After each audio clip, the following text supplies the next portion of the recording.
Chapter 1. Shore of a Strange World. Consciousness returned not as a gentle awakening, but as a cold, violent shock.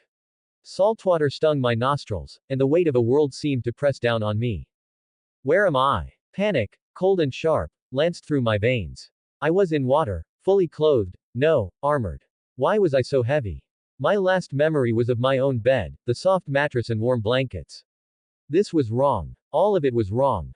Is this a nightmare? A drowning dream? Calm down, I gasped, the words a ragged whisper against the crash of waves. Just calm down. Forcing air into my lungs, I fought against the crushing weight. I could think about the absurdity of this metal swimsuit later. Survival came first. With a monumental effort, my limbs burning with a strange, unfamiliar strength, I dragged myself through the surf until my knees scraped against wet sand.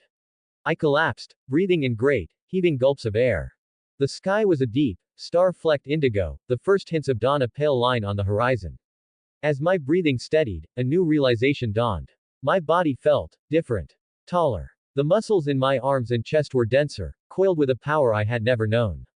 I flexed a gauntleted hand, the metal joints moving with a smooth, oiled precision. Pushing myself onto my knees, I looked down. The sight that greeted me was impossible. I was clad head to toe in ornate, masterfully crafted plate armor, the steel darkened and etched with patterns I recognized all too well. What in God's name? I whispered. This was no cosplay. The weight was too real, the fit too perfect. A cold dread, deeper than the ocean's chill, settled in my gut. The pieces clicked together with a horrifying finality. I had been isekai'd, thrown into another world. And from the looks of it, I had arrived with nothing but the clothes on my back and a body that wasn't entirely my own. A bitter laugh escaped me. Some cruel joke. I thought there was supposed to be a truck. Or a pandemic. A bearded god or a useless goddess, granting me wishes and cheat skills. I scanned the empty beach, the vast, dark forest beyond.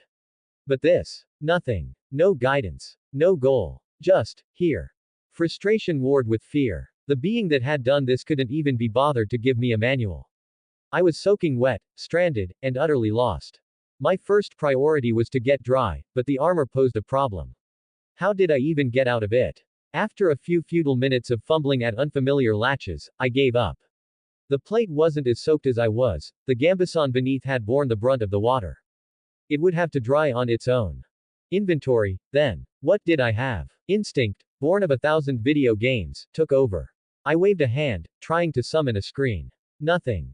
Open stats, I commanded the empty air. Silence. Status. Abracadabra. Alakazam. Nothing. No screens, no prompts. This wasn't a game world. There would be no cheat codes here. A practical check was more fruitful. A heavy longsword was sheathed across my back, its familiar weight a small comfort. A second, shorter sword hung at my hip. 3 daggers were tucked securely into sheaths integrated into the armor. I patted my head, feeling only my own hair. No helmet. A disappointing oversight. My fingers then found a leather pouch at my belt. Inside, a handful of coins clinked together. I poured them into my palm. 10 gold pieces. They were stamped on one side with the face of a king, and on the other with a dragon's head. A dragon. A king. A cold suspicion began to crystallize in my mind. Are you listening to me?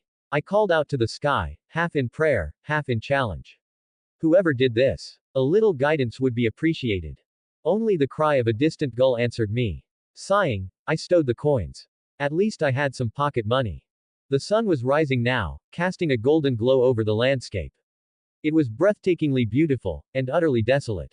With no other options, I chose a direction and started walking, the rhythmic clank of my armor a lonely sound in the morning quiet.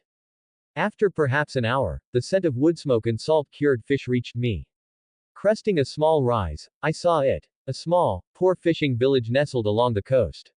Hope, sharp and desperate, flared in my chest. Thirst, even more potent, clawed at my throat. 2 figures, a man and a boy, were mending nets by a beached skiff. As I approached, they froze. The fear in their eyes was palpable, a raw, animal terror. The boy, trembling from head to foot, found the courage to step forward. It was then that the final, chilling piece of the puzzle fell into place. These were no NPCs. Their fear was too real, their poverty too vivid. This was a real world, and I was a terrifying, armed stranger in it. I softened my tone, trying to project a calm I did not feel. You there. Do not be afraid. I gestured to the boy. Fetch me some fresh water, lad. The boy nodded mutely and scampered off toward a hovel. I turned my attention to the man, the fisherman. He was tense, his hands clenched white-knuckled around a net. Lord, he stammered, not meeting my eyes. We paid our 6-moon tax to Sir Roger, not a fortnight past. I swear it by the 7. I raised a hand to stop him. I am not a tax collector, good man. I am merely a traveler, seeking answers. I will trouble you for but a moment, and then I will be on my way. The relief on his face was immediate and profound. The boy returned then, offering a leather waterskin. I took it, uncorked it, and drank deeply. The water was cool and tasted of the hide, but it was the most refreshing thing I had ever tasted. Thank you, I said, handing it back. I decided to start with a simple question. How far is the capital from here? The fisherman blinked, a flicker of confusion crossing his features. The capital, Lord. That'd be a 2-day walk, south along the coast road. He pointed a gnarled finger down the shoreline. I nodded, filing the information away. I needed context. I needed to know where, and when, I was. One more question, I said, my voice low and deliberate. Who is the current king? The answer came without hesitation, a name that struck me with the force of a physical blow. Why, King Aerys, Lord. Aerys Targaryen, the second of his name. The name echoed in my mind, a single, terrifying peal of thunder. Aerys Targaryen. I was in Westeros. And I was in the reign of the Mad King. 4 comments 0 vote. Chapter 2. The Road to Capital. The fisherman's words echoed in my mind. Aerys Targaryen. I was well and truly fucked. The knowledge was a cold stone in my gut, a promise of fire and blood in a future I now had to navigate.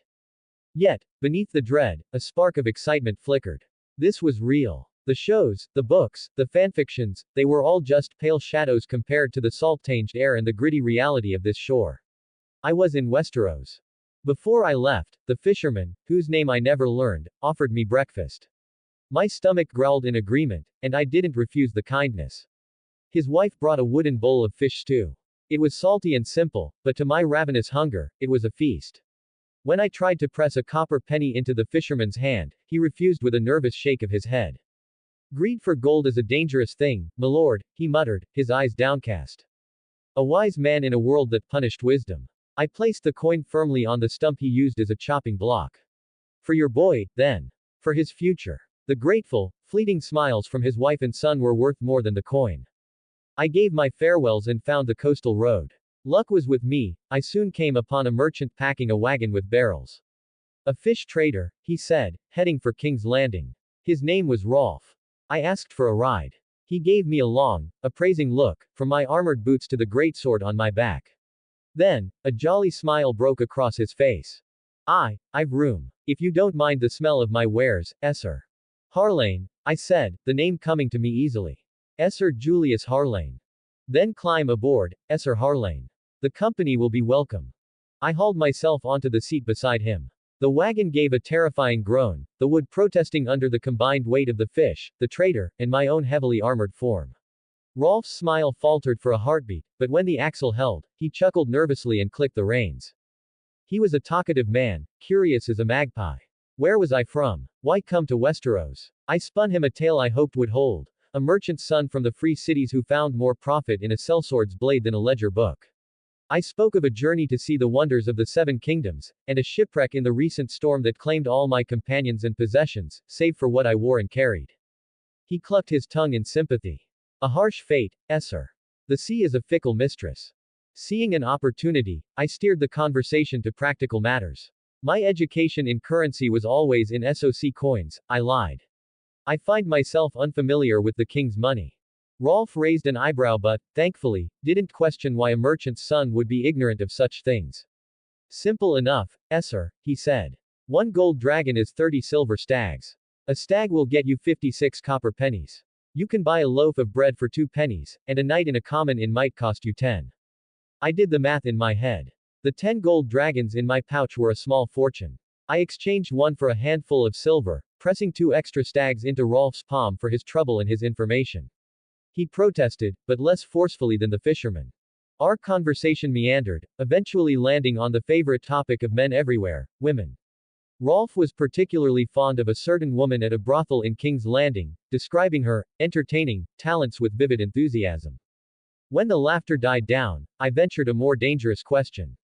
And the king? What is the mood in the capital regarding Aerys? Rolf's jovial face darkened instantly. Best not to speak of the king on the open road, Esser, he said, his voice dropping. They say his grace has a fondness for wildfire. That men are burned, sometimes for no crime at all, and denied the black. He shook his head, a shadow of genuine fear in his eyes. It is not a happy time. I took the hint and changed the subject. Are there any tourneys to look forward to? A man must make a living. His smile returned, relieved. Aye. A great tourney has been announced, to be held at Harrenhal in a year's time. My face lit up. Harrenhal. The year was 280 AC. The pieces were falling into place. A tourney. As a swordsman, the melee was my obvious path. Jousting was a different skill, one I had no confidence in. I fell silent, lost in plans. I needed a helmet, more gear, and a way to earn more gold, fast. Rolf's point of view. It was a fine day for travel. Good weather means good trade, my father always said. But today was strange indeed. I met a knight, or a man who looked like one, outside the village. By the 7, he was a sight. Tall as a tower and built like a bull, with a face that wouldn't look out of place in a song. Handsome, in a grim, intimidating way. He introduced himself as Esser Julius Harlane, a sellsword from Essos. He asked for a ride to the capital and offered to pay.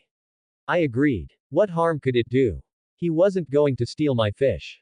When he sat beside me, the wagon let out a groan that near stopped my heart. I thought the axle would snap and I'd be skewered by one of those monstrous swords of his for my trouble. But the mother was merciful, and the wood held. He was a curious man, Esser Harlane. A good listener, but he asked the oddest questions. About currency, like a babe who'd never held a coin. Still, he was from far away, so I suppose it made sense. He paid me well for the ride, too. We spoke of many things, but when the topic turned to the king, his face grew grim. I told him what little I dared, whispers of madness and fire. He had the sense to let it lie. After we made camp, I offered to help him out of his armor. He refused, saying he was accustomed to it. He told me to sleep, that he would take the first watch. I won't lie, having a man like him standing guard brought a comfort I haven't felt on the road in years. That comfort was shattered in the dead of night by shouts and the clash of steel. I scrambled from my tent, my heart hammering against my ribs. The scene before me was one from a nightmare. Bodies lay scattered around the fire, dark shapes in the flickering light. Then, movement, a man with an axe raised, charging straight for me. I froze, certain I was dead. But he fell, a black hilt sprouting from his back. He crumpled to the ground, and behind him stood Esser Harlane. The knight was drenched in blood, not his own. His greatsword, gleaming and terrible, was in his hand. He moved through the chaos not like a man, but like a force of nature. Each swing of his blade was final, cleaving through leather and bone with horrifying ease. When it was over, he was calm, his breathing steady. Search them, he commanded, his voice flat. My hands trembled as I obeyed. 9 bodies. 6 were hewn apart by his sword. 2 more had tried to flee, only to be struck down by the daggers he threw with lethal accuracy. The last had surrendered, and now sat trembling, bound by his own belt. I could not sleep after that. The image of Esser Harlane, a blood-soaked specter in the moonlight, was burned into my mind. I had heard rumors of outlaws on this road, but I had never faced them. Tonight, I learned what kind of man I traveled with. He was my savior, and the sight of his work was the most disturbing thing I had ever witnessed. What a strange day, indeed. 5 comments 0 vote. Chapter 3. The capital city of Westeros. The reality of last night settled upon me with the cold light of dawn. I had killed men. Actual, living men. And I felt nothing. No revulsion, no trembling hands, no storm of guilt. It felt as mundane as any other morning. How was that possible? Was it a side effect of this body, its instincts overriding my own? The bandit leader, the one who had surrendered, was named Olmar. He was one of the last dregs of the Kingswood Brotherhood, he claimed. He begged for his life, offering to take the black. I refused. A man like that likely had a price on his head, and I had a pressing need for coin. I had Rolf loot the corpses of their weapons, leaving their poor clothes, while I performed the grisly task of taking the heads. I stacked the bodies and set them alight, a pyre for men no one would mourn. The heads we stored in an emptied fish barrel. A macabre bounty, but a profitable one. As we resumed our journey, I pondered the strangeness of it all. Sleeping in my armor had been uncomfortable, but it had saved my life. More than that, my body's reactions were not my own. They were faster, stronger, driven by a deep-seated muscle memory for the sword and a seemingly endless stamina to bear the armor's weight. It was a disconcerting, yet undoubtedly vital, advantage in this world. The rest of the travel was swift on the well-maintained road, and by noon, the capital came into view. King's Landing. It was a sprawling, magnificent, and filthy sight from a distance. I knew from the shows and books that it was the greatest city in Westeros, and also the worst, the beating heart of all the realm's politics and poverty. Seeing it now, smelling the distant mix of salt, smoke, and decay on the wind, drove home the final, inescapable truth. This was no dream. This was real. We arrived at the southern gate amidst a throng of traffic. Just as I thought we'd be waiting for hours, Rolf's connections with the city watch proved useful. As we were waved forward, I felt the weight of countless eyes upon me. Then, from the crowd, someone recognized our prisoner. Olmar. A voice shouted, pointing a trembling finger. That's Olmar the outlaw. The murmur grew into a roar. The crowd began to press in, the situation threatening to spiral out of control. Before it could, 2 gold cloaks appeared, granting us special passage and escorting us to the captain of the barracks in Cobbler's Square. There, I met Captain Janos Slint. He was not the bald, sycophantic man I remembered from the show, but a young man near my own age, though his face already bore a similar, weaselly cast. He inspected the prisoner and the heads with a perfunctory air, confirmed Olmar's identity, and had him dragged away. He then bid Rolf and me wait for the commander. Half an hour later, the Lord Commander of the City Watch, Manly Stokeworth, arrived. Pav Manly Stokeworth. I was enjoying a glass of Arbor Gold when the news arrived. The bandit leader Olmar, captured. His band, wiped out. A wave of relief washed over me. The king's demands for traitors to burn were growing more frequent and restless, at least this would provide him with fresh fodder for his pyres. A disturbing thought, but my duty was to obey. My duties, however, stretched beyond the king's madness. Crime in the city was rampant. The watch was stretched thin, lacking competent men. While Lord Tywin Lannister's financial support and Red Cloaks were a welcome help, I was no fool, it was a political move to tighten his grip on the capital.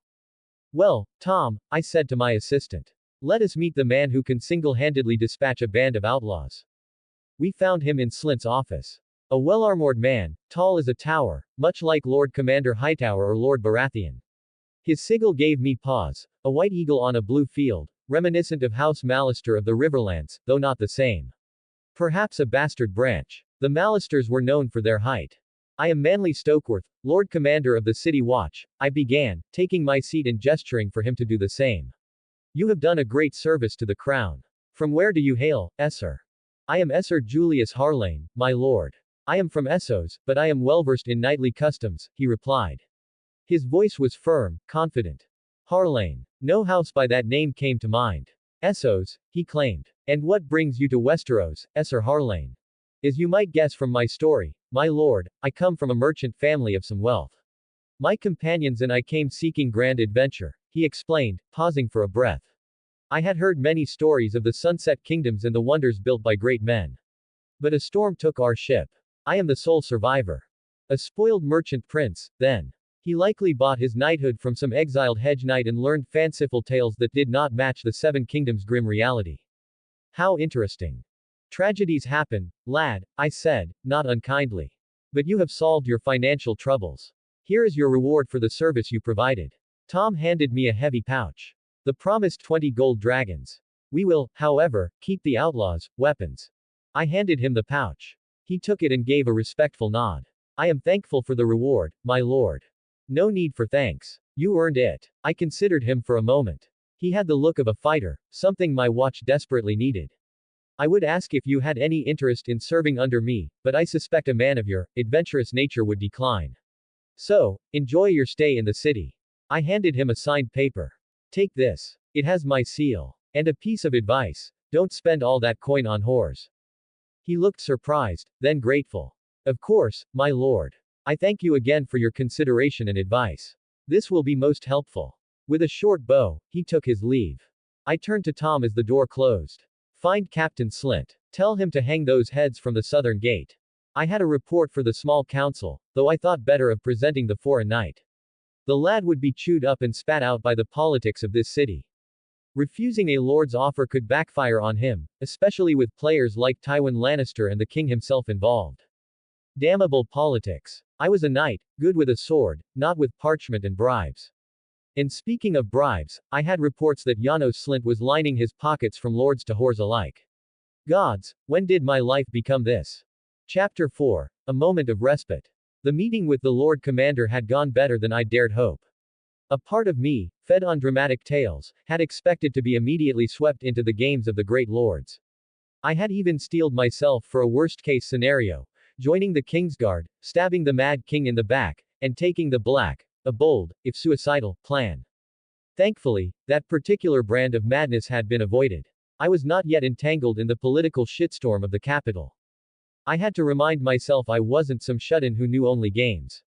I was a second-year college student with a part-time job and, yes, a deep familiarity with fanfiction tropes.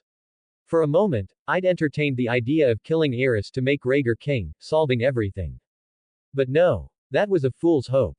Even with Rhaegar on the Iron Throne, things could spiral into something worse. My only true advantage was my knowledge of the future. I had to stay away from the main players to keep the timeline from unraveling completely. A cold dread trickled down my spine. Varys. The spider. His little birds were everywhere. I loved his character in the show, but the thought of being caught in his web now was terrifying. How would I even spot one of his child spies? For all I knew, the very walls had ears. I was being paranoid, but in this city, paranoia was probably just good sense. I shook my head, forcing myself to focus on the present. I had nearly forgotten about Rolf. I need to find a place to sleep and rest, I said to him. Somewhere to finally wash off the grime of the road. Do you have a recommendation? Of course, sir. Rolf replied cheerfully. We're headed there now. First, I must unload my wagon at the fishmonger's square. Then we'll pass by the street of silk to get you some proper clothes. I'm guessing you don't have any, and mine certainly won't fit you. The man was a godsend. His practicality was a lifeline. I needed to keep him close. I was still utterly ignorant of how to navigate this world. You speak to me as if we're old friends, I said, clapping him on the shoulder. I told you to drop the sir. Call me Julius. And you're taking me to an inn, not your home, I hope. I've no wish to trouble your family. Rolf laughed. Haha, I wouldn't dream of it, sir, Julius. My home hasn't a bed that could fit you. We're going to an inn run by my relatives. And keep your coin. Having my life in one piece is reward enough. His jolly nature was a bomb. We talked and joked as we navigated the crowded streets, and a genuine camaraderie began to form. He saw me as a friend, perhaps because I'd saved his life. I, however, was acutely aware that I was using him for his knowledge. It didn't make me feel like a good person, but I wasn't villainous either. I was just trying to survive. A strange sensation was also growing in me, a whisper in my muscles and mind. It spoke of chivalry and honor, a drive to fight for what was right, protect the innocent, and punish the wicked. Was this a side effect of the Warden's body? An echo of its original purpose? It didn't feel like an invasion, more like a part of myself I'd never known was waking up. At least no one was speaking in my head, commanding me. I was still my own man. The city itself was a shock. From a distance, it was magnificent. From within, it was a chaotic, stinking sprawl. The poverty was staggering. Beggars lined the streets, their lives dependent on the scraps of the wealthy. I wasn't even talking about the high lords in their castles, but the merchants and craftsmen who formed a fragile middle class. The thought of winter coming, of the cold and famine that would inevitably kill so many of these people, was a deeply disturbing prospect. I came from a world where such mass suffering was, for the most part, an abstract concept. Seeing it firsthand was chilling. The thought of arriving here in my original body, a decently healthy but average 5 feet 8 inches frame, was a sobering one. I would have drowned in the armor or been cut down instantly by the bandits. A silent thanks went to whatever power had sent me here in this form. I swore then I wouldn't convert to any of this world's religions, but I could still be grateful for the gift of survival. After finishing our shopping, acquiring ready-made clothes that barely fit my large frame at a reasonable price, I found I still had 206 gold dragons. A fortune. But I needed more. A helmet to hide my face from prying eyes, a large horse, and perhaps a squire or two to manage it all. Why not? In for a penny, in for a pound. We finally arrived at our destination, an inn called the Green Bird. My body ached for a long, proper bath with hot water and, in a true fantasy indulgence, perhaps a maid to scrub my back. The simple bliss of a clean body felt like the greatest luxury in the world. I could only hope this establishment provided it. 0 comments 0 vote. Chapter 5. The Green Bird Inn. We arrived at the Green Bird to find a scene of distress. 4 gold cloaks were harassing 3 women outside the establishment. One was a handsome woman in her mid-40s with a voluptuous figure, the other 2, her mirror images, were barely 18. 2 more guards were roughly holding a pair of struggling boys, no older than 16.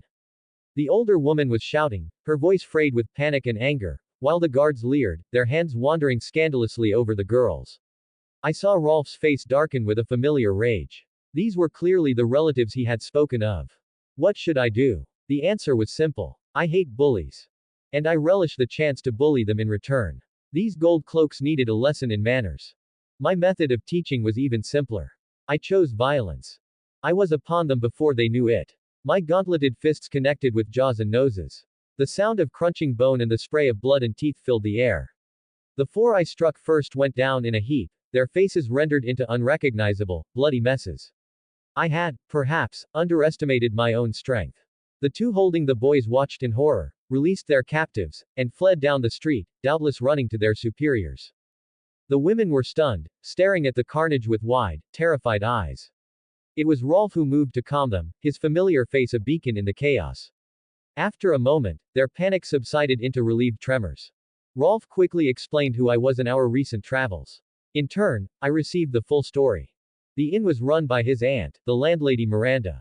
Her twin daughters, Jane and Alice, shared her striking looks and curvaceous figures. Her twin sons, Alaric and Alban, now looked at me as if I'd descended from the heavens, their eyes shining with hero worship. The girls, for their part, stole glances at me, their cheeks flushed. The gold cloaks, it turned out, had developed an unhealthy fixation on the girls. One was already married, the other abandoned by his wife. After having their marriage proposals rejected, they had resorted to threats. They had been emboldened by the death of Miranda's husband, a former gold cloak captain, 6 months prior. Today, they had crossed a line, storming the inn under the false pretext of unpaid taxes, which had been settled 3 days prior, and dragging the family into the street. My brief sympathy for the beaten men evaporated. I walked over and delivered a few more sharp kicks for good measure. About 20 minutes later, a squad of 25 armed gold cloaks arrived, led by a stern-faced captain. Who did this? He demanded, his eyes sweeping over the groaning men.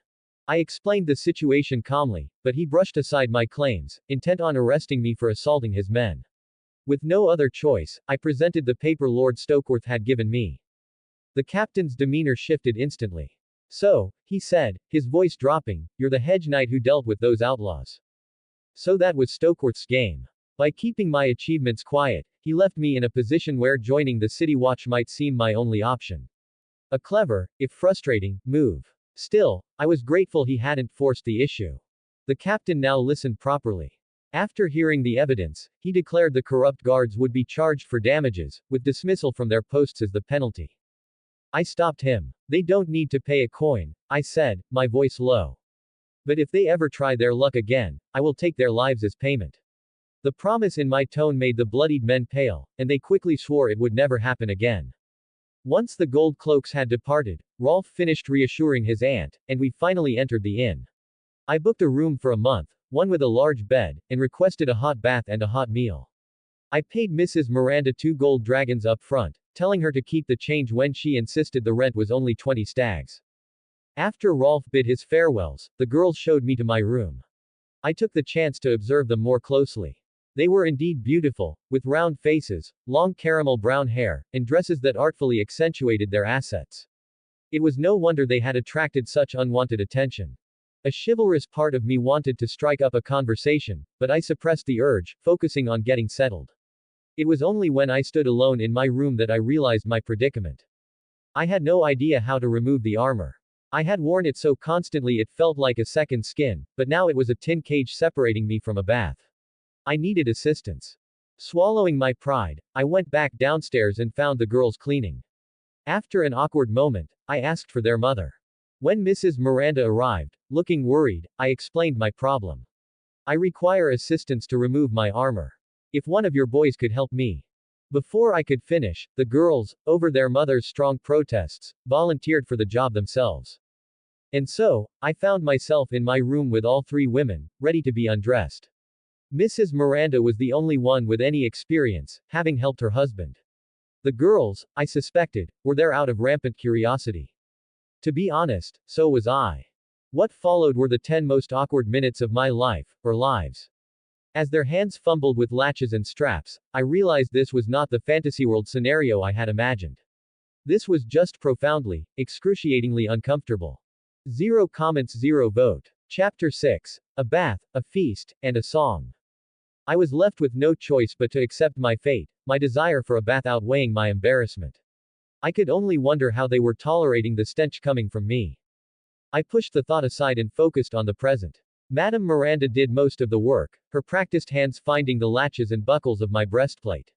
Her daughters, Jane and Alice, watched with keen interest, learning quickly despite their initial inexperience. Soon, the upper half of my armor was removed. But when Miranda moved to unbuckle the greaves and folds protecting my lower body, I gently caught her wrist. "My lady," I said, my voice softer than I intended. "I am thankful for your expertise, but I would like to preserve the last remains of my dignity. I can manage from here."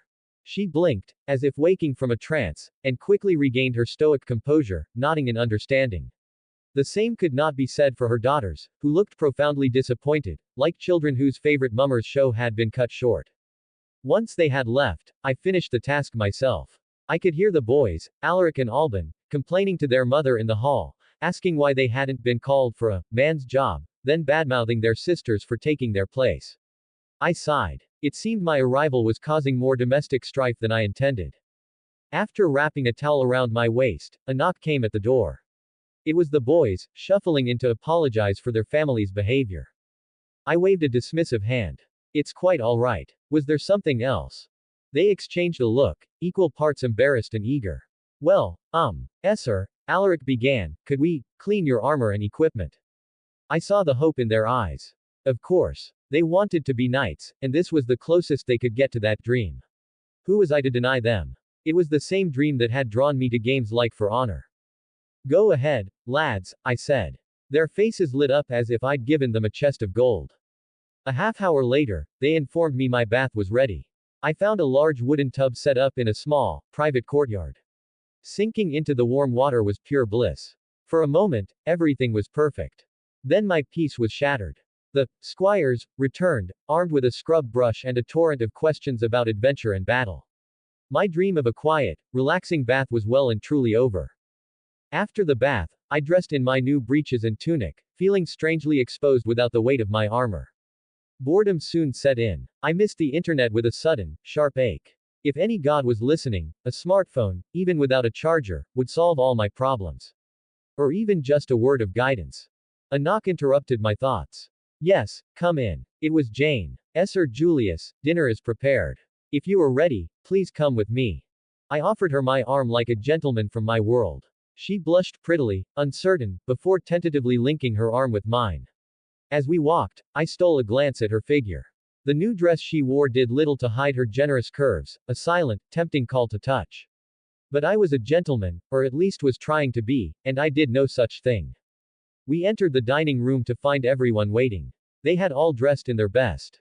Alice, Jane's twin, shot a look that could only be jealousy at our linked arms. Madame Miranda looked stunning in a black dress that accentuated her mature beauty. I kept my eyes firmly on her face. The table was laden with a veritable feast by medieval standards, a roast chicken, fresh bread, salads, and various vegetables. Most surprising of all was a bottle of wine, a prized possession, I was sure, likely from her late husband's collection. I began with a compliment. "My lady, you look as lovely as your daughters. I would scarce recognize you." She smiled. "Flattery will get you everywhere, sir. Thank you, but I know my age. I do not lie, madam. I truly cannot guess your years. But if you do not believe me, we can change the subject." I noticed the girls looking slightly put out by the attention on their mother, while the boys were already focused on the food. "I am curious, though. Why such a lavish dinner for a stranger?" "Why, Sir Julius," she said, her smile widening. "Tonight is my daughter's name day. You are attending a feast in honor of Alice and Jane." A surprise indeed. They were celebrating their 18th year. "Is that so? Then congratulations are in order, my ladies. I shall have to find you a proper gift at a later date." Madame Miranda insisted it wasn't necessary, but I was determined. The girls simply blushed. I learned they were of prime marrying age, but suitors had been scarce, either demanding the inn as a dowry or scared off by the gold cloaks. It was no wonder the boys were so desperate to become knights, it was their only perceived path to protecting their family and finding their own worth. We began the feast. I was ravenous and did my best to maintain proper table manners, a formality that made the air thick with awkwardness for all of us. To lighten the mood after we had eaten, I announced I had a nameday gift I could give them immediately, a song. I sang the one I remembered Ed Sheeran performing in the show, the haunting, Hands of Gold, my voice steady in the quiet of the room. It was all I had to give, a piece of a world they would never know. 1 comments 0 vote. Chapter 7. A Web of Silk and Shadow. This chapter involves a situation of manipulation and contains mature, intimate content. While explicitly described scenes are avoided in this polished version, the narrative deals with themes of power dynamics and implied sexual activity. The applause that followed my song was genuine and warm. I took a theatrical minstrel's bow, pleased by their reaction. Perhaps I had a future in entertainment here, should the knightly path fail. Madame Miranda offered a compliment that carried a strange weight. Splendid, sir, she said, a knowing glint in her eye. Had I not removed that armor myself, I would have sworn a veteran minstrel performed in my house. Her words, and the subtle wink that accompanied them, sent an unexpected shiver down my spine. To cap the evening, I told them the legend of King Arthur and his Knights of the Round Table. The boys were enthralled by Excalibur, the ladies by the tangled politics and romance of Queen Guinevere. As the night drew to a close, weariness settled over the group. We exchanged good nights, and I retired to my building alone. Pausing at my door, I glanced back and saw Miranda still standing in her doorway, a cryptic smile playing on her lips before she closed the door. The look left me with a lingering sense of unease. She was a puzzle, her true age masked by a vibrancy that defied her years. This world was full of such mysteries. Sleep, however, was short-lived. The call of nature forced me from my warm bed, leading to a frustrating struggle with the impracticalities of medieval clothing. As I finally relieved myself out the window, a pair of soft, unexpected hands grasped me. I spun around, my heart hammering. There, silhouetted in the moonlight, was Madame Miranda. My, that is no way to treat a lady, she purred, her voice a low, seductive hum. And after you played the gentleman so well. I was on guard instantly. Why are you here, my lady? Surely not for a nightly tryst with a stranger. Her smile was razor sharp. She stepped closer, her presence overwhelming. What do you think, boy? Can you even guess why I'm here? It was then I recognized the strange lethargy in my limbs, the slow reaction of my mind. It wasn't magic, it was the wine. I slammed a fist against the wall, the pain clearing my head. I grabbed her shoulders, my voice a low growl.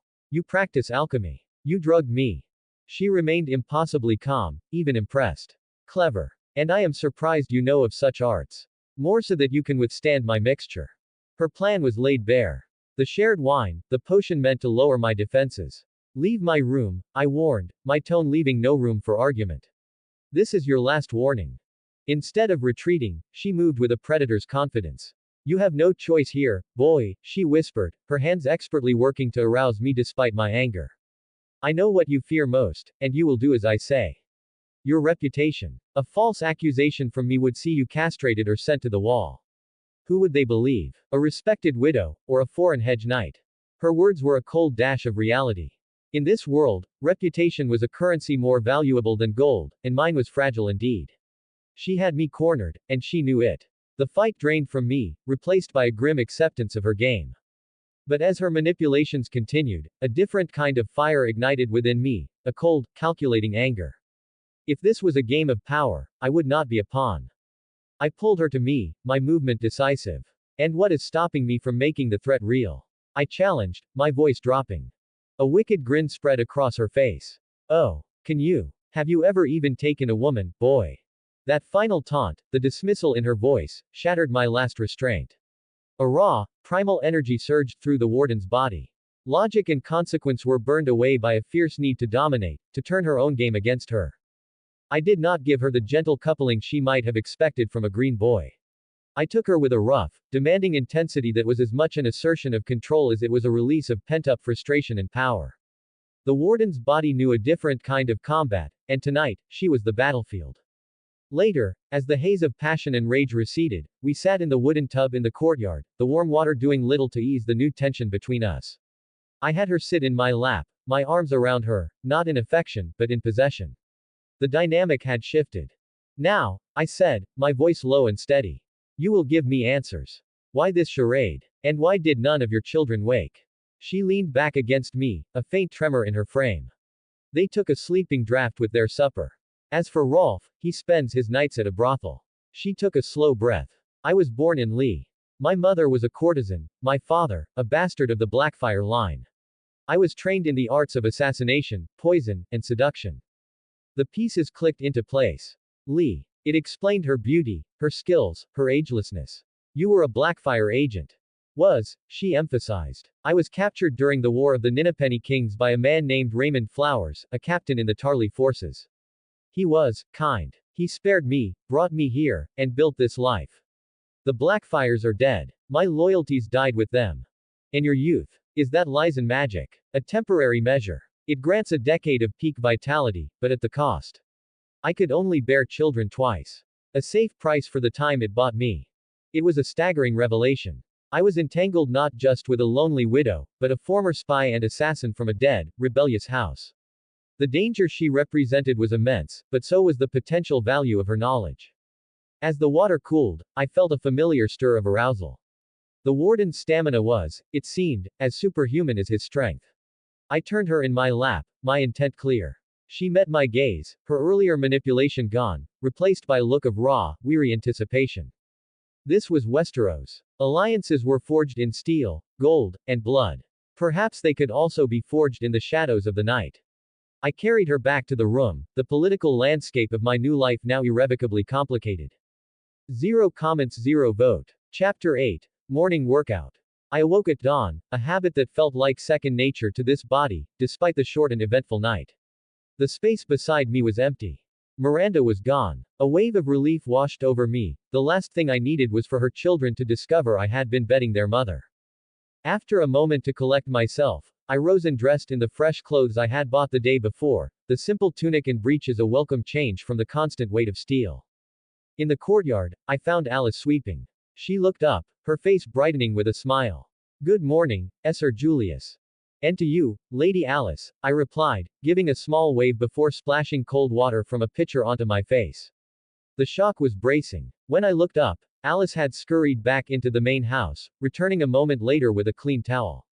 Thank you, I said, accepting it. You are very kind. A blush crept up her neck, coloring her cheeks.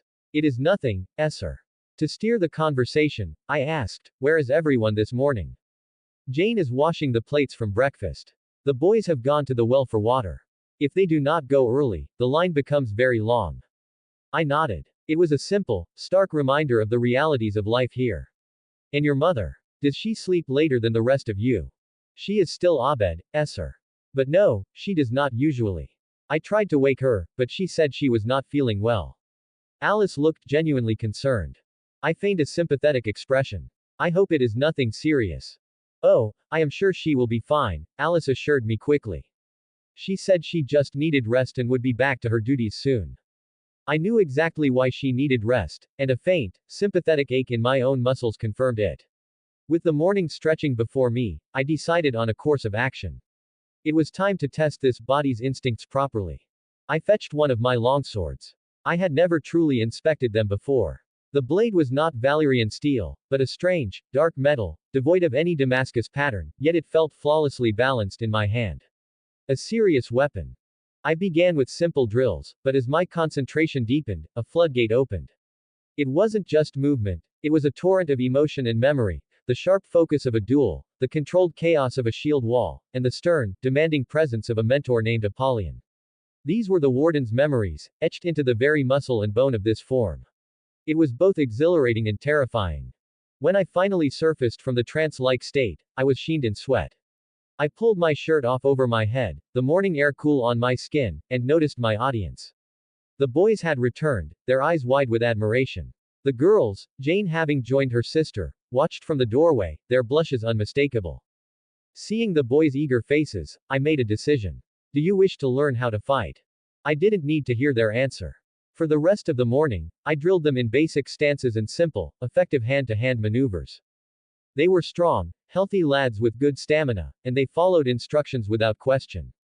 Their father, a soldier to the core, had given them a solid foundation. With the right training, they could become truly formidable. Their potential was undeniable, especially considering their bloodline, bastards of House Tarly through their father, and descendants of Bittersteel himself through their mother. If I was to build a place for myself here, loyal and capable subordinates would be essential. The girls brought us refreshments, watching the training with dreamy eyes. It was nearing noon when I realized I had skipped breakfast entirely.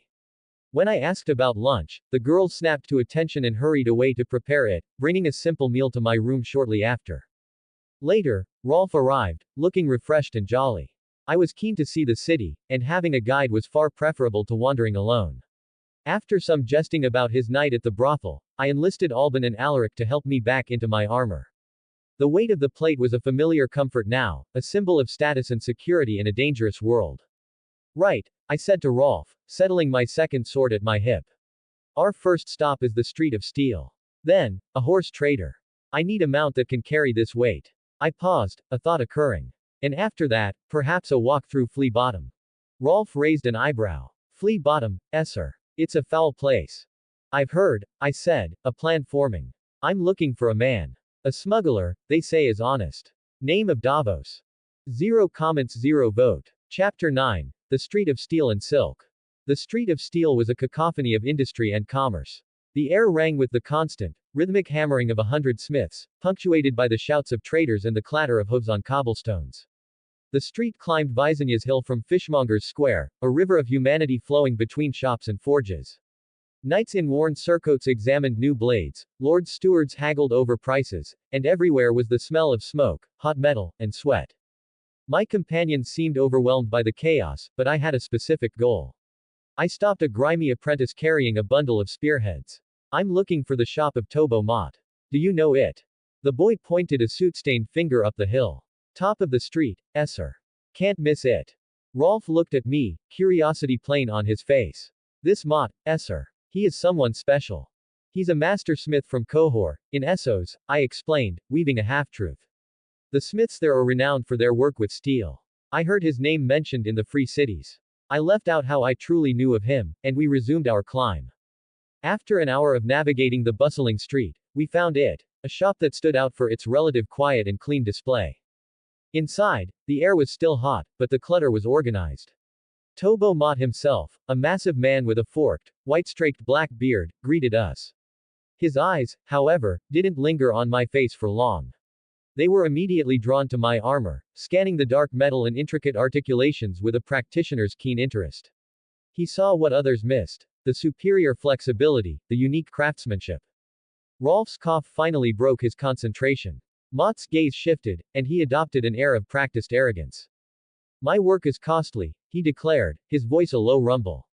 And I make no apologies for that. You will not find craftsmanship equal to mine anywhere in the Seven Kingdoms, I promise you. Visit every shop in King's Landing if you like. Any village smith can hammer out a shirt of mail, but my work is art. He gestured dismissively towards the street. And I'd wager a silver stag that armor of yours was forged somewhere else entirely. My companions looked skeptical, but I merely nodded. Your reputation precedes you. I need a helm, fashioned with wings. And for these two, I said, indicating Alban and Alaric, I need a full set of equipment, practice swords, gambesons, the works. The boy's eyes widened with shock and hope. Alban stammered, sir, does this mean, we are to be your squires? Consider it an early name day gift, I said, and watched their faces fall slightly. I felt a pang of guilt. But, I added quickly, becoming a squire is a serious matter. It cannot happen without your mother's express permission. Their smiles returned, brighter than before. As Mott took our measurements, he mentioned, almost casually, that the Crown Prince had commissioned a drag-on-themed helm of similar design some months prior. I asked if he planned to travel to Harrenhal for the tourney. He shook his great head. No. It is not my place to steal work from the smiths of the Riverlands. My shop is here. We settled the order, my helm would be ready in 5 days, the boys' gear in 10. The bill came to 80 silver stags, a significant sum, but understandable for his quality. Then, I made my move. I have a proposition, I said, drawing one of my black steel daggers. I placed it on his counter.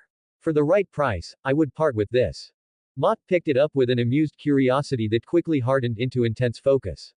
He turned it over in his hands, feeling its weight, studying the non-reflective, pitch-black finish. The material, the technique is foreign, he muttered. He led us into his forge, where he subjected the dagger to a series of tests, heating, hammering, and quenching. Finally, he looked up, his expression one of deep respect. There is no magic in this steel, he announced.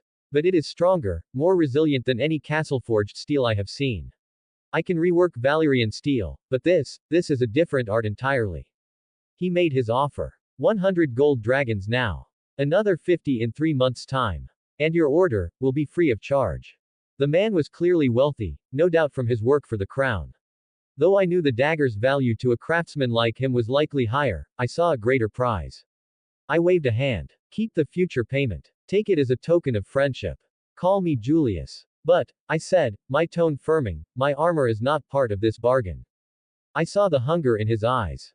In the future, I offered, if you swear a solemn oath not to reveal its secrets, I may let you study it. He agreed, a look of pure, avaricious joy on his face.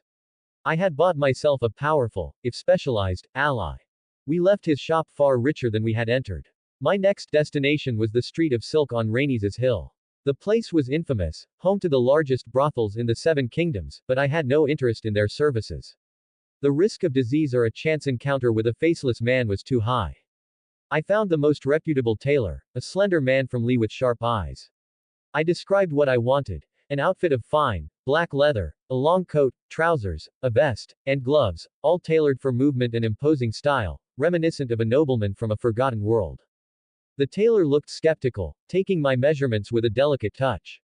You are sure of this design, my lord? It has a maritime flair. Are you perhaps from the Iron Islands? I gave him a wry smile. No. I am a pirate king from Yt. He chuckled, shaking his head. As you say, my lord. It can be done. The price was steep, 200 gold dragons, half now, half upon delivery, but image was a weapon as potent as any sword. With a large portion of my coin still intact, I had another idea. On Rolf's advice about colors and sizes, I purchased 3 expensive dresses from a nearby clothier, one for Miranda and one for each of her daughters. If questioned, I would claim they were belated name-day gifts. The sun was beginning to set. I had intended to find a horse trader, but the day had slipped away. As we stood near the city's most famous brothel, the fair maid's cry, a mischievous thought struck me. I could initiate the boys into manhood right here, a small, petty revenge against their mother for her manipulations. I looked at Alban and Alaric. Their faces were beatered, their eyes darting everywhere but at the brothel's inviting entrance. But the thought of Miranda's reaction, a woman trained in the arts of lies and assassination, sent a cold chill of pure survival instinct down my spine. The plan was abandoned instantly. We're going home, I announced, turning us back toward the inn. The word felt strange in my mouth. Home. It wasn't my home. It was the home of this normal family, save for its formidable matriarch. Yet, they had shown a stranger kindness, and in this brutal world, that counted for everything. A wave of homesickness for my own world, my own family, and my own regrets washed over me. If I ever returned, my first act would be to delete my browser history. Sir Julius. Alaric's voice pulled me from my thoughts. We're here. We had returned, our arms laden with food and drink. It seemed another feast was in order. 0 comments 0 vote. Chapter 10. Resolve and Revelry. We returned to the Green Bird Inn laden with the day's purchases. Alice was waiting for us, and upon our arrival, she darted inside to summon the others. We were met with a warm welcome from the 3 women. After instructing the boys to unload our goods, I turned to Miranda. My lady, how are you feeling? I asked, my tone carefully neutral. Much recovered, thank you, she replied, a knowing glint in her eye. Though last night's feast was rather rough, my lower regions are still recuperating. I fear I cannot partake in another so soon. Her gaze sharpened. But tell me, why did you not visit me today to check on my condition? To deflect, I presented the gifts. The girls beamed with unadulterated joy. In a flurry of excitement, they each kissed my cheek, their soft breasts brushing against my arms in the process, before fleeing to their room to try on the new dresses. Miranda, however, did not look at her own gift. Her eyes remained fixed on me, searching for a motive. I swear, I have no ill intentions with this, I assured her. In response, she simply stepped forward, closed the distance between us, and kissed me. It was not a kiss of conquest or manipulation, but one of startling passion. My surprise melted away, and I found myself kissing her back, my hands moving of their own accord to her hips. It was a stark contrast to the harsh transaction of the previous night. This felt like a choice. The sound of approaching footsteps made us break apart, both of us breathing heavily. Alaric entered, announcing they had finished unloading and that customers were waiting at the counter. Miranda composed herself with impressive speed, giving her son a warm, maternal smile. Thank you for your hard work, my dear. Please inform those customers that we are full for the evening and they must seek lodging elsewhere. After Alaric left, she leaned close to my ear, her whisper a promise and a threat. I should like to try on my new dress as well. She gave a firm, meaningful squeeze to a sensitive part of my anatomy before turning and walking away, leaving me both aroused and profoundly relieved that the situation seemed to have stabilized. I retreated to the bath they had prepared for me, soaking in the hot water to wash away the grime of the city. Later, as I was dressing in my room, the door opened without a knock. Jane and Alice stood there, radiant in their new gowns. Seeing me in nothing but a towel, they blushed deeply, mumbling apologies for the intrusion. We wanted you to see us in our new dresses, Alice said, her voice barely a whisper. They were stunning, their beauty a bright, innocent flame compared to their mother's smoldering embers. They did a small, graceful turn, and I gave them my most sincere compliments. Thankfully, they left without asking who looked better, sparing me a diplomatic crisis. Alone again, my thoughts turned grim. I could grow accustomed to this slow, comfortable life, but I knew it was an illusion. War was coming. A part of me, the Warden's part, yearned for it, for the clash of steel, the heat of battle, the clarity of purpose. But which side to take? Fighting for the Targaryens was unthinkable. The Mad King was a monster, and Prince Rhaegar, from what I knew, was arguably worse. They were a dynasty teetering on the brink of self-immolation. The alternative was the Rebel Alliance. Yet, I held no love for the High Lords playing their Game of Thrones. The Starks, with their misplaced honor, seemed to specialize in catastrophic decisions. The Lannisters were ruthless and untrustworthy. The Tullys were weak, the Arryns were isolated, and the Martells were too far removed. My mind drifted to the words of Apollyon, a ghost in my muscle memory. Tell me, child, are you a sheep or a wolf? I was neither. I was a warden. This body was sworn to defend the weak, master the longsword, and stand for the innocent. My path would not be for a lord, but for a cause. I would prepare for the true war against the ice in the north, but to do that, I needed power, influence, and allies. A plan crystallized. The great tourney at Harrenhal was the key. I would enter the melee. I would not joust and draw the wrong kind of attention, but in the chaos of the mass battle, I could prove my worth. I would win, I would share a drink with the future king, Robert Baratheon, and I would earn a place on the ladder. Chaos was coming, and I would use it, not to serve the highborn, but to forge a bastion strong enough to defend against the long night. The night culminated in a feast. The air was filled with laughter, the food was plentiful, and Rolf played the lute I had gifted him.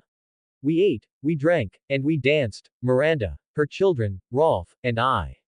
In a world so often defined by darkness and terror, we carved out a pocket of pure, unadulterated joy.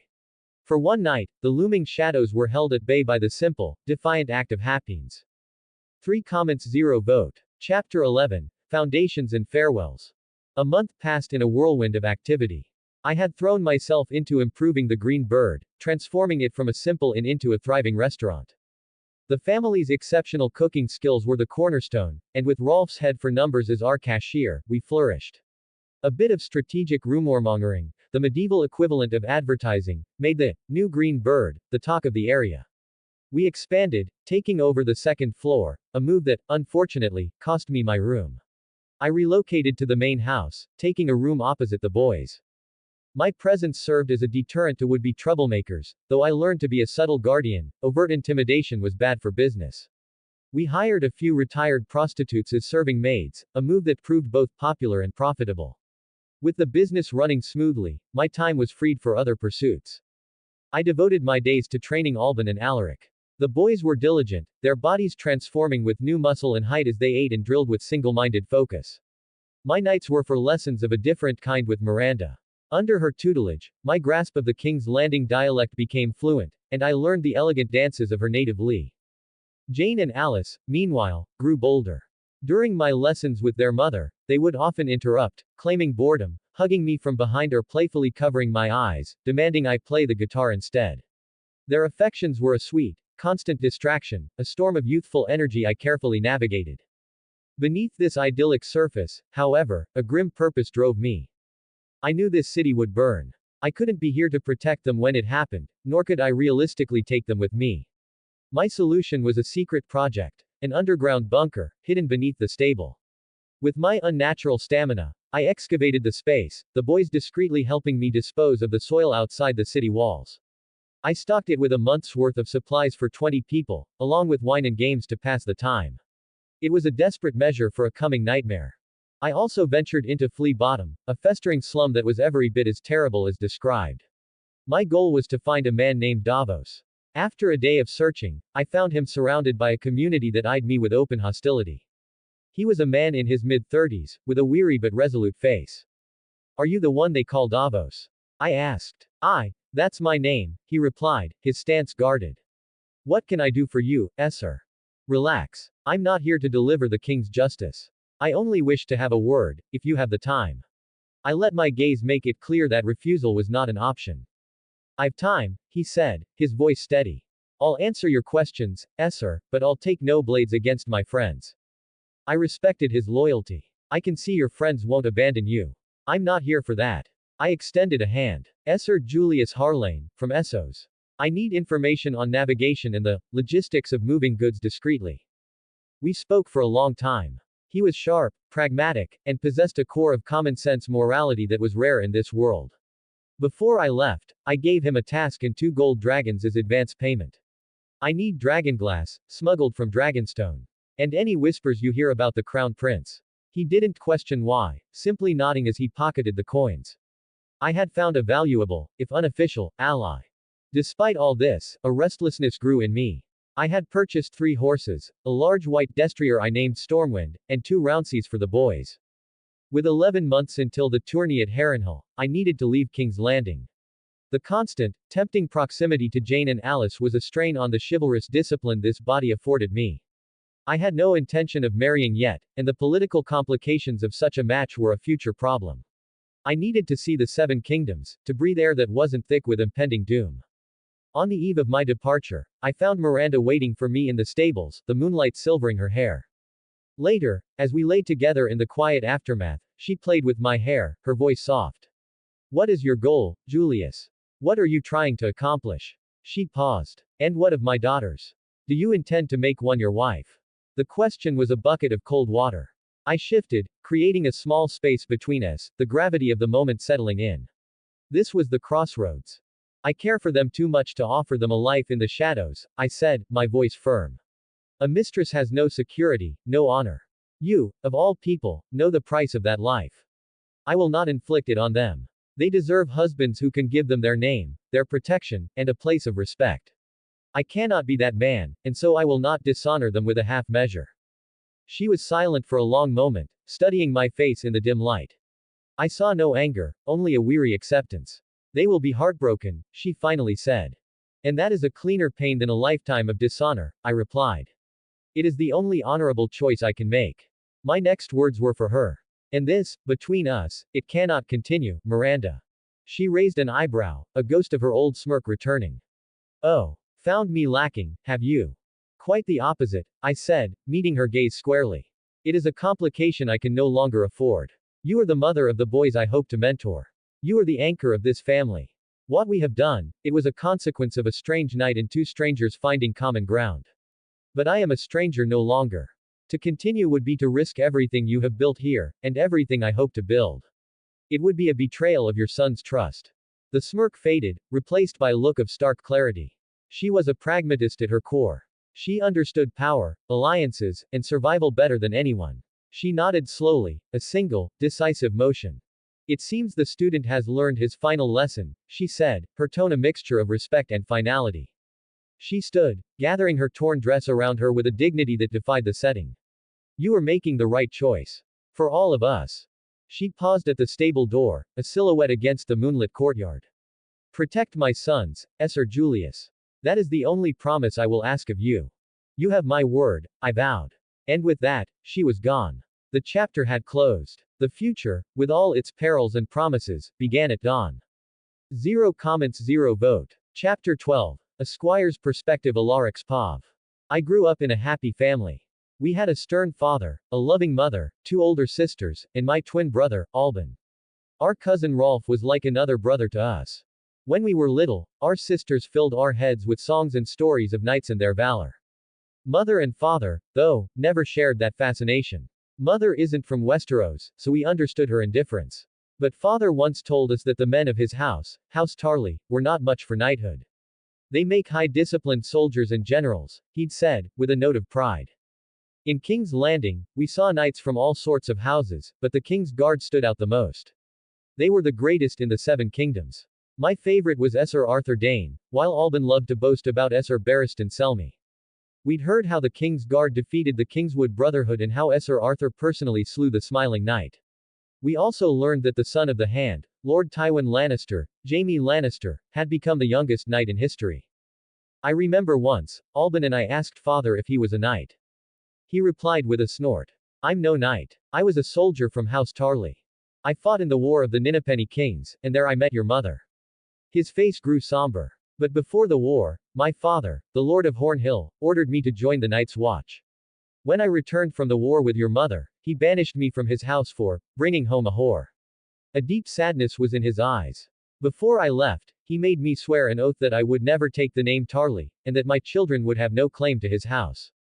We were heartbroken for him. We were a little disappointed in our grandfather, but our father was his natural son, so such treatment was, sadly, common. We never stopped dreaming of being knights, and our sisters never stopped dreaming of marrying one. For a time, everything was well. But when father died from a pain in his heart, everything turned worse. Then the bastards came, asking for my sister's hands in marriage. We refused, of course, mother was still mourning, and these men were as old as our father had been. They didn't take no for an answer.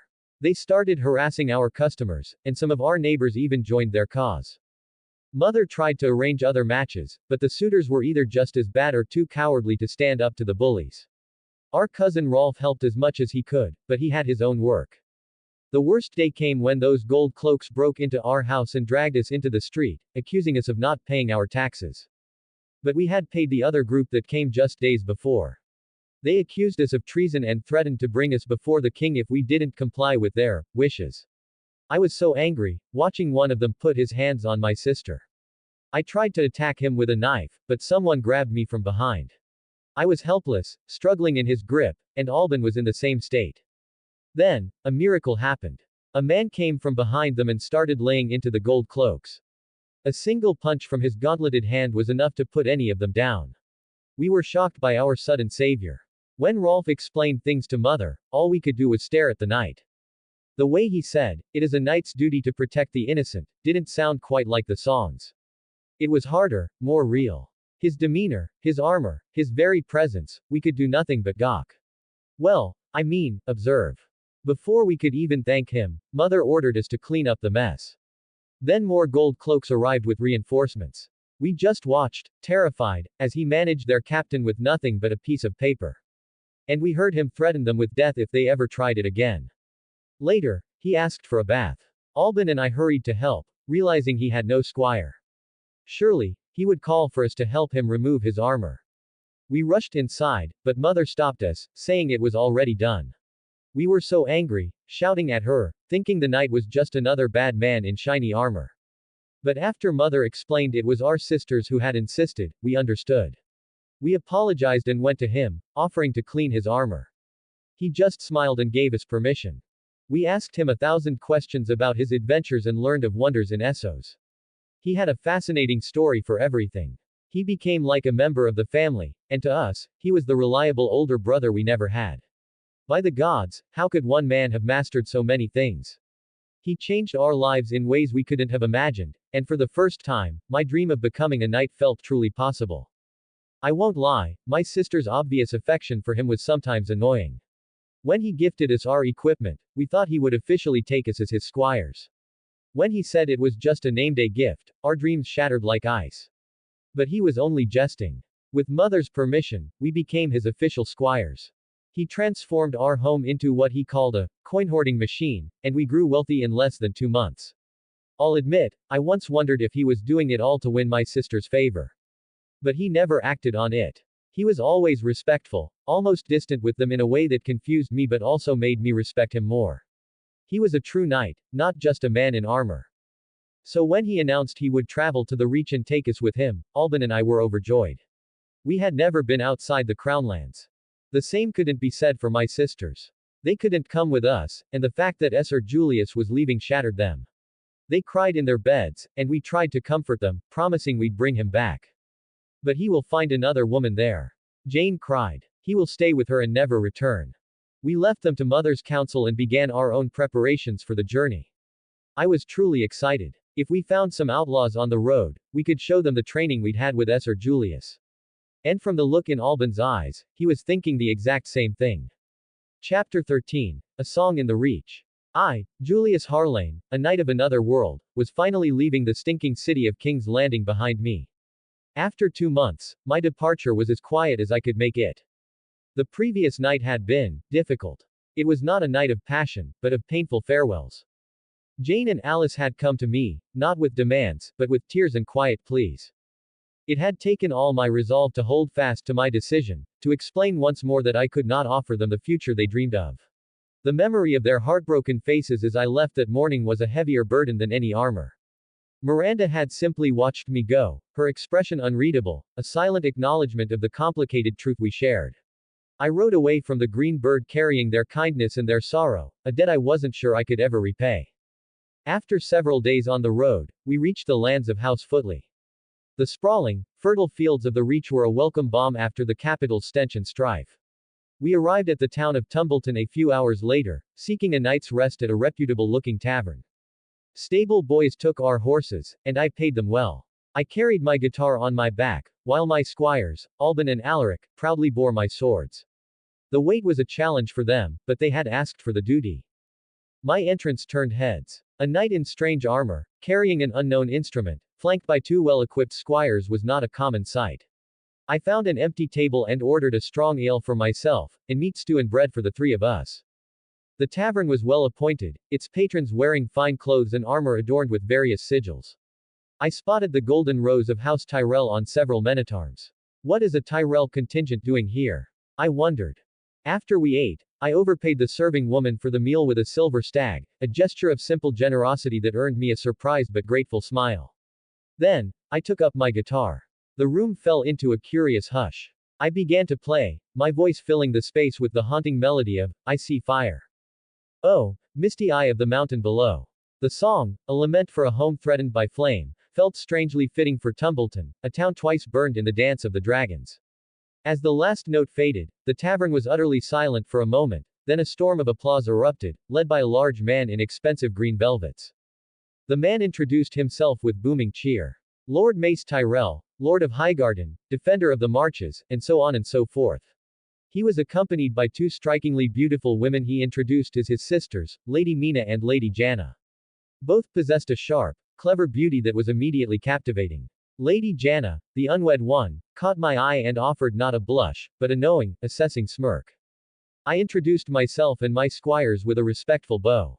Lord Mace, effusive in his praise, declared he would cover my tab for the evening for the free entertainment. The night became a blur of song, drink, and praise from knights and ladies alike. Lord Mace was a jovial, if long-winded, host. When I finally managed to ask why he was traveling, he explained he was returning from King's Landing, where he had sworn his oaths to the Mad King after his father's recent passing. But the true occasion is a happy one. He boomed. We are bound for Highgarden for the wedding of my sister, Mina, to our cousin, Lord Paxter Redwyn. You simply must come, Sir Julius. A man of your talents would be a most welcome guest. I understood the unspoken offer. I was to be a novelty, a foreign minstrel knight to amuse his court. It was an entry point, a chance to see the legendary Highgarden and, more importantly, to study the terrain of the Reach for the wars I knew were coming. I accepted the invitation with a gracious smile. I would be honored, my lord. The next morning, I woke in my own rented room, alone. My head throbbed from the excess of Lord Mace's hospitality, but my mind was clear. The strategic value of this invitation was immense. I sat up, the events of the prior night solidifying in my mind. Then a more immediate concern surfaced. My squires. Where were Alban and Alaric?